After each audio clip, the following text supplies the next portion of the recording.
Hello everyone, this is doctor Jeevesh Yadav.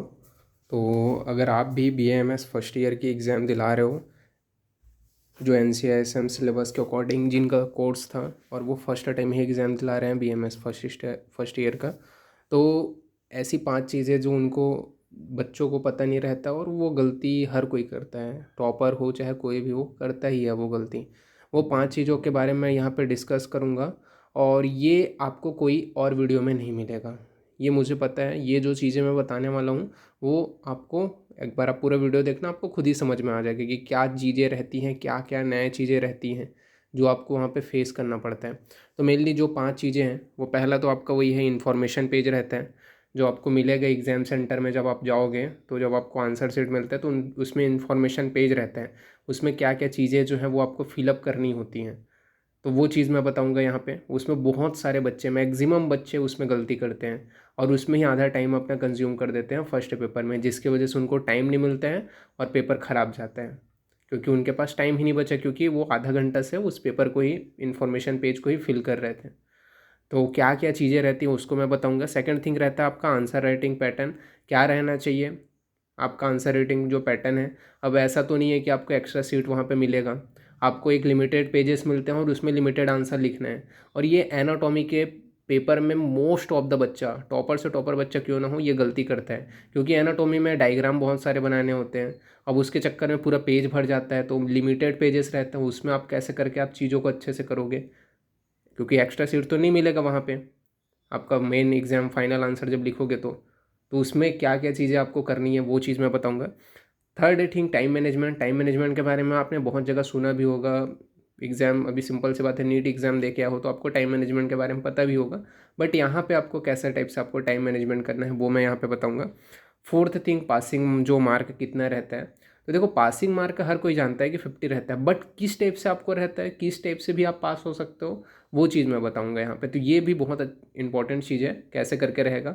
कई बच्चे ऐसे होते हैं कि पहले पेपर में 50 पाए हैं या फिर 55 पाए हैं, सेकंड पेपर में 45 पाए हैं, तो उन लोग दोनों पेपर मिला करके 200 में तो 100 पा रहे हैं ना, तो वो पास हैं कि नहीं है, ये बहुत बड़ा क्वेश्चन होता है। तो उसके बारे में मैं बताऊँगा कि वो पास है कि नहीं है अगर ऐसा हुआ तो, क्योंकि पहला पेपर ख़राब होने के बाद में कई बच्चे दूसरा पेपर का प्रिपरेशन नहीं करते। तो इसके बारे में भी मैं बताऊंगा। और लास्ट थिंग रहेगा आपका जो प्रिपरेशन स्ट्रेटजी है वो कैसी होनी चाहिए आपका। बहुत सारे बच्चे इस चीज़ को लेकर के कन्फ्यूज़ हैं। ऑलरेडी मैंने आप लोगों को बहुत सारे वीडियोज़ बना करके बता दिए हैं, बट ये वीडियो बहुत इंपॉर्टेंट है, जैसे मैंने पहले भी बोले हैं। अगर आप ये वीडियो को देख रहे हो तो अपने फ्रेंड्स को ज़रूर शेयर करना, क्योंकि ये गलती कोई नहीं करनी चाहिए। तो स्टार्ट करते हैं। सबसे पहले इन्फॉर्मेशन पेज में क्या क्या चीज़ रहता है। तो इन्फॉर्मेशन जब पेज आप ओपन करते हो तो इन्फॉर्मेशन पेज में आपका सबसे पहले तो रोल नंबर रहेगा। रोल नंबर, वहाँ पे आपको जो यूनिवर्सिटी का रोल नंबर है, वो जो आपको एडमिट कार्ड अभी मिलेगा एग्ज़ाम देने के लिए, तो वो वहाँ पे फिल करना पड़ेगा। फिर उसके बाद में एनरोलमेंट नंबर रहता है। एनरोलमेंट नंबर जो नामांकन नंबर रहता है, जो यूनिवर्सिटी से आपको मिलता है, जो फाइनल ईयर तक आपको वही रहेगा, तो वो आपको फिलअप करना है। थर्ड थिंग, आपका सब्जेक्ट का नाम, जैसे कि आप संस्कृत दिला रहे हो तो संस्कृत का पूरा आपको वहाँ पे नाम लिखना है। कौन सा पेपर है संस्कृत का, पूरा उसका संस्कृत एवं आयुर्वेद के इतिहास, वो आपको लिखना है। उसके बाद में आपको क्या है, सब्जेक्ट सेक्शन, मतलब पेपर फर्स्ट है कि पेपर सेकंड है, वो आपको लिखना है। फिर थर्ड थिंग होता है वहाँ पे आपको एग्ज़ाम का, जो जिस डेट पे आप एग्ज़ाम दे रहे हो वो डेट लिखना है, और डे कौन सा है वो आपको लिखना रहता है। वो भी चीज़ उसी में फिलअप करना है इन्फॉर्मेशन पेज में ही। फोर्थ थिंग आपका आता है आंसर बुकलेट नंबर। तो आंसर बुकलेट नंबर क्या होता है, इन्विजिलेटर्स वहाँ रहते हैं, वो लेकर के आएंगे आपके पास। आपने जो फॉर्म फिलअप किया है उसका आंसर बुकलेट नंबर उसमें आपको फिलअप करना रहता है। तो आंसर बुकलेट नंबर वहाँ पे आपको फिलअप कराया जाएगा, वो बताएंगे। और फोर्थ थिंग रहता है अटेंडेंस सीट। अटेंडेंस सीट वही लोग लेके आते हैं और उस पर ऊपर आपको सिग्नेचर करना होता है। तो ये कुछ चीज़ें होती हैं जो आपको देखने को मिलेंगी, जो आपको एग्ज़ाम हॉल में ही आपसे भराया जाएगा। ये यूनिवर्सिटी एग्ज़ाम में जब आप दिलाओगे तो उस दौरान ये चीज़ें होंगी, और ये चीज़ें बहुत सारे बच्चों को कन्फ्यूज़न रहता है। बाय चांस, जैसे कि एग्जाम्पल के लिए आप पहली बार एग्ज़ाम दिला रहे हो, कई चीज़ें आपको समझ में नहीं आई, तो गलत नहीं भरना है, गलत नहीं भरना है। थोड़ा देर रुक जाओ, आप क्वेश्चन पेपर आंसर अटैम्प्ट करना शुरू कर दो, कोई दिक्कत वाली बात नहीं है, लेकिन गलत नहीं भरना है। और ये चीज़ें रहती हैं, तो ये चीज़ें आपको, देखो ऐसा नहीं है कि रोल नंबर सिर्फ आपको क्या है नंबरिंग बस में लिखना है, वहाँ पे वर्डिंग में भी आपको जो है रोल नंबर लिखना पड़ता है। और एनरोलमेंट नंबर तो खैर नहीं है, बाकी चीज़ें आपको वहाँ पे देखने को मिलेंगे। तो ये मोस्ट ऑफ द चीज़ हैं, तो उनके लिए प्रिपेयर रहना कि हाँ, ये चीज़ें हमें तो आंसर शीट में, इंफॉर्मेशन पेज में भरना ही है। ये चीज़ें वहाँ पे रहेंगी ही रहेंगी। और अगर आपको कुछ समझ में नहीं आता है तो उस कंडीशन में आप टाइम वेस्ट मत करना, क्योंकि आधा से ज़्यादा बच्चे फर्स्ट पेपर में आधा घंटा का टाइम इसी में लगा देते हैं और उसके वजह से उनका पहला पेपर में ही कुछ क्वेश्चंस छूट जाते हैं। तो ये चीज़ आप लोगों को नहीं करनी है। आई होप ये चीज़ समझ में आई होगी। नाउ नेक्स्ट अपन बढ़ते हैं। सेकंड थिंग जो आपका था वो थे इन्फॉर्मेशन पेज के बाद में आपका आंसर रेटिंग पैटर्न। अब आंसर रेटिंग जो पैटर्न है अब वो कैसा रहना चाहिए आपका, किस टाइप से आप लिखोगे। तो सिंपल सी बात है, आपका 40 से लेकर के 50 पेज, देखो 40 से 50 पेज क्यों बोल रहा हूँ मैं, अब जैसे कि कई यूनिवर्सिटीज़ हैं वहाँ 40 पेजेस का ही आपको आंसर शीट मिलता है। अब जैसे एग्जांपल के लिए आप MP यूनिवर्सिटी से हो तो वहाँ मिलता है, और कई यूनिवर्सिटीज़ हैं वहाँ पे मिलता है, कई में 42 मिलता है, कई में आपका 50 पेजेस मिलता है। तो आप एक बार पहले से गिन लो कितने आंसर, आपका जो पेजेस है वो कितने हैं, ताकि आपको पता चले, क्योंकि कम ज़्यादा होता रहता है। इसी वजह से मैंने 40 to 50 पेजेस का आपको आंसर सेट मिलता है करके मैंने बोला। ये आपके यूनिवर्सिटी के हिसाब से 1-2 पेज कम ज़्यादा हो सकता है। ऐसा नहीं है कि सभी यूनिवर्सिटी में इक्वल मिलता हूँ, 1-2 पेजेस कम ज़्यादा होता है, वो सभी यूनिवर्सिटी का रहता है। तो उस कंडीशन में आप जब जा रहे हो एग्ज़ाम हॉल में, आपको सिंपल सी बात है आपको गिन लेना है। क्योंकि सिंपल क्यों गिन लेना है, ताकि आपको पता रहे कि हाँ मुझे कितने पेजेस में आंसर को डील करना है, कितने पेजेस आपके पास बचे हैं। ऐसा नहीं चलेगा कि एक्स्ट्रा सीट तो मिलता ही नहीं, ये तो ख़त्म ही हो चुका है। तो जो आंसर आपको डील करना है उस हिसाब से आपको पहले पेजेस काउंट कर लेना है कि आंसर सीट में टोटल पेजेस कितने हैं। पेजेस आपने काउंट कर लिया, उसके बाद में आपको सेकंड थिंग क्या है, आपको जो शॉर्ट आंसर है अगर उसको आप सॉल्व कर रहे हो तो मैक्सिमम आपको 10 मिनट्स लेना है। और कितने 10 मिनट्स तक ही आपको लेना है, और समथिंग आपको पेजेस के बिहाफ पे आपको डिवाइड करना है कि कितना लिखना है उसमें कंटेंट।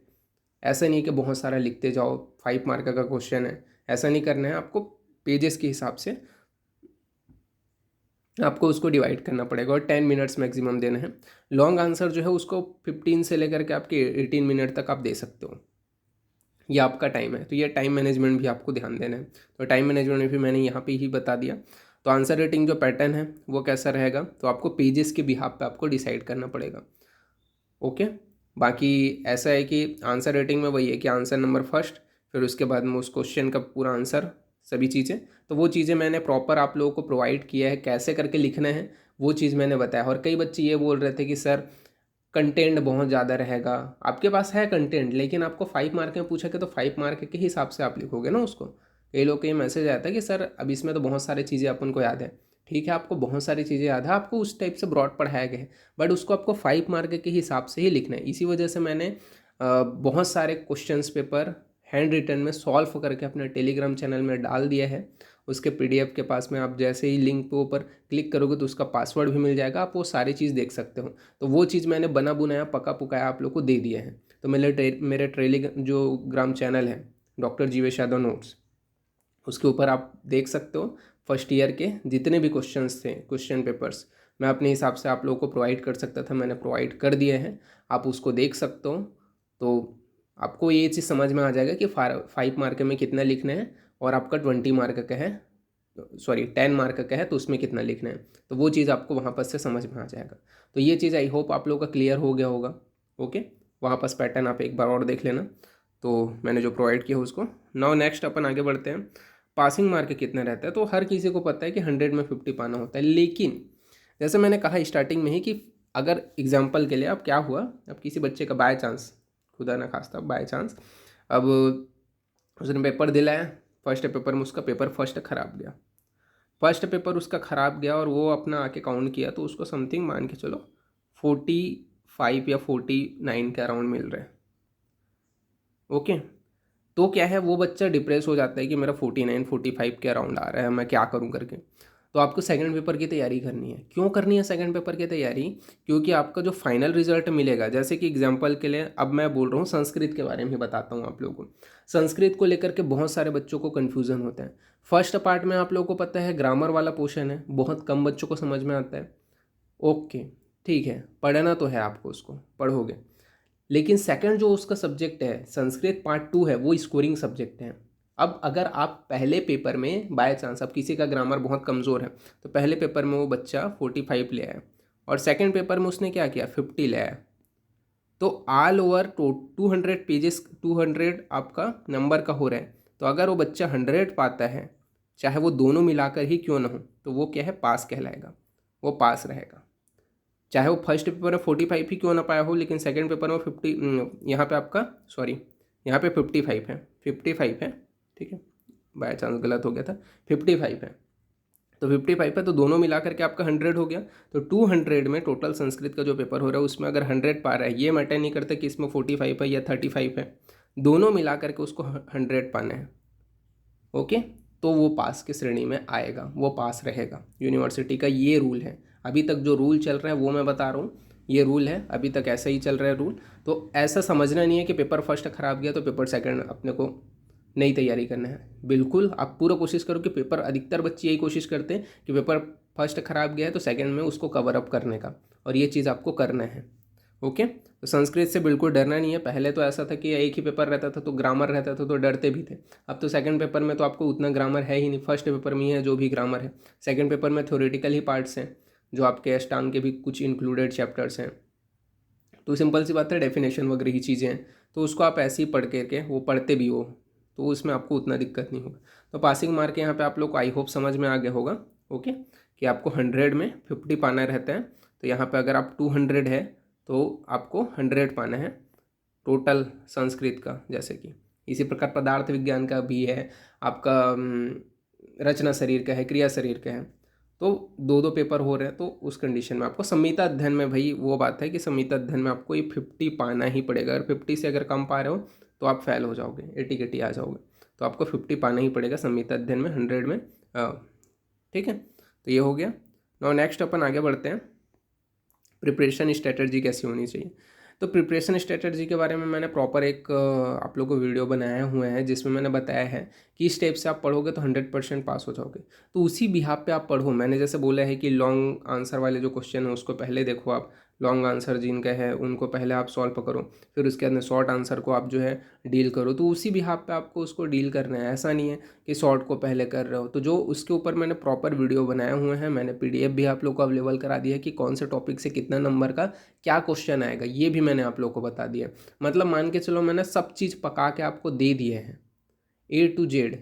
आंसर कैसे लिखने हैं प्रॉपर हैंड रिटन नोट्स में आपको अवेलेबल है। मेरे टेलीग्राम चैनल में पूरे हैंड रिटन नोट्स आप लोग को अवेलेबल है, बस उसको सर्च करना है आप लोगों को। थर्ड थिंग, मैंने प्रॉपर पढ़ाई भी कैसे करना है वो भी बता दिया है। और आज फोर्थ थिंग भी मैंने बता दिया कि भाई टाइम मैनेजमेंट कैसे करना है, एग्जाम हॉल में आपके साथ में क्या क्या चीज़ें होने वाली हैं। तो ये चीज़ को आपको ध्यान देना है। और एक चीज़ और है कि बहुत सारे बच्चे ये है कि एग्ज़ाम को मतलब थोड़ा सा स्ट्रेस लेते हैं और उस कंडीशन में अपने हेल्थ का ध्यान नहीं रखते। तो हेल्थ का बिल्कुल ध्यान रखो, क्योंकि देखो सिंपल सी बात है, जुलाई का मौसम आ गया है। अब जुलाई में आप देख ही रहे हो कि जो भी आपका क्या बोलना चाहिए, जुलाई में आपका गर्मी भी हो रहा है, बारिश भी हो रहा है, दोनों आपका हो रहा है। तो उस कंडीशन में तबीयत बहुत लोगों का ख़राब होता है। अपने आप को हाइड्रेटेड रखो, और मेनली मैं ये बोलूँगा कि स्वस्थ रहो। मेन इंपॉर्टेंट ये है, आपको आप साल भर पढ़े हो, आप साल भर कितने भी होशियार क्यों ना हो, लेकिन लास्ट एग्जाम टाइम में आप अगर आपका तबीयत ख़राब है और आप उतनी सारी चीज़ों को वहाँ पे प्रेजेंट नहीं कर पाओगे तो वो ज़्यादा दिक्कत होगा। इसी वजह से मैं ये बोलूँगा कि सबसे इम्पॉर्टेंट है हेल्थ। हेल्थ बहुत ज़्यादा इंपॉर्टेंट है, तो हेल्थ के ऊपर बिल्कुल अच्छे से फोकस रखो। कई लोग हॉस्टल में हो तो वो भी चीज़ ध्यान दो। बहुत ज़्यादा इधर उधर का मत खाओ, ज़्यादा दिन नहीं है, 1 माह के लिए त्याग करना है तो कर दो, कोई दिक्कत वाली बात नहीं है। उसके बाद में तो फिर ज़िंदगी में इधर उधर का खाना पीना लगा ही रहता है। ओके, तो बाकी सब चीज़ें तो आप लोगों को मैं आप आई होप समझ में आ गया होगा। फिर भी अगर कोई डाउट रहा तो मैं अगेन बोलता हूँ कि मेरे इंस्टाग्राम पेज वैद्य जीवेश यादव के ऊपर आप मैसेज करके अपनी क्यूरीज मुझे बता सकते हो। मैं वहाँ पे डेफिनेटली हर बच्चे को रिप्लाई देता ही हूँ। ओके, तो आई होप आप लोग का प्रॉब्लम सॉर्ट हो गया होगा। और कई बच्चे ये सोच रहे हैं कि एकदम मोस्ट इंपॉर्टेंट टॉपिक बता दो सर, एकदम मोस्ट जो आएगा ऐसा। देखो ऐसा कुछ नहीं है। अगर आप ये समझ के चलोगे ना कि हाँ मोस्ट इम्पॉर्टेंट टॉपिक ही अपने को पढ़ना है ऐसा करके, तो कुछ नहीं हो सकता। क्योंकि देखो अलग अलग यूनिवर्सिटी है, फर्स्ट टाइम NCISM के अकॉर्डिंग आपका क्वेश्चन पेपर सेटअप होने वाला है, तो आप बोल ही नहीं सकते। अगर ऐसा होता 2-3 साल आपका पेपर हो जाया रहता है NCISM सिलेबस के अकॉर्डिंग, तब आप मेरे को बोलते कि सर मोस्ट इंपॉर्टेंट टॉपिक बता दो, तो प्रीवियस ईयर के क्वेश्चन पेपर के बिहाफ पे मैं बता भी देता। लेकिन आप बोल रहे हो कि पैटर्न पूरा चेंज हो गया है। अब पैटर्न चेंज हुआ है तो वो कहाँ से दे देंगे आप नहीं बोल सकते। अगर आपको पास होना है तो आपको पढ़ना पड़ेगा ही, इसका कोई उपाय नहीं है। बस यही मैं बोलूँगा, सिलेबस के बिहाफ पे मैंने आपको पूरा बता दिया है, हर एक वीडियो में बता दिया है मैंने आपको पूरा। मान के चलो खाना पका के दे दिया है, मैं हर बार बोल रहा हूँ आपको अब खाना है। अब उतना भी आप मेहनत नहीं कर पाओगे कि खा नहीं पाओगे उसको, तो उसमें आपकी गलती है। मैं आप लोगों को इतना पूरे जो है चीज़ें बता दिया हूँ, और वही है, बेस्ट ऑफ लक आप लोगों के एग्ज़ाम के लिए, सॉरी ऑल द बेस्ट आप लोगों के एग्ज़ाम के लिए। आप लोगों को अच्छे से एग्ज़ाम देना, और बाकी सारी चीज़ें तो है ही मेरे टेलीग्राम पे। और अपने दोस्तों को भी ये वीडियो ज़रूर शेयर करना। मैं अधिकतर बोलता नहीं हूँ कि वीडियो को शेयर करो, लेकिन देखो सिंपल सी बात है, आपके दोस्त भी एग्ज़ाम दिला रहे होंगे तो उनको शेयर ज़रूर करना, ताकि उनको पता तो रहे बेसिक चीज़ें कि उनके एग्ज़ाम हॉल में उनके साथ में क्या चीज़ें हुई होगा ही अभी। ओके, ठीक है, तो फिर थैंक यू।